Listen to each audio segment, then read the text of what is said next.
প্রতিদিন মালটা মুখটা বেজার করে থাকে, আজকে সারা লেট করে এসছি, ওই জন্য বিরাট খুশি মালটা।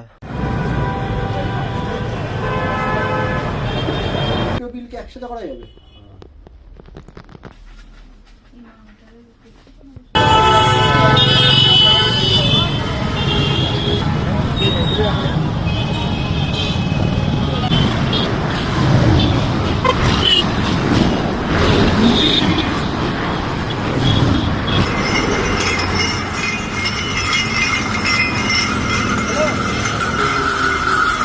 ভগবান আমাদেরকে দুটো কান কেন দিয়েছে আর দুটো কানের মাঝখানে মাথা কেন দিয়েছে? তো কারণটা হচ্ছে একটা কান দিয়ে কথা ঢুকবে, মাথা সেটাকে অ্যানালাইসিস করবে, যদি বার করার কথা হয় তাহলে অন্য কান দিয়ে বার করে দেবে, আর যদি না হয় তাহলে ওটা মাথায় রাখার জিনিস।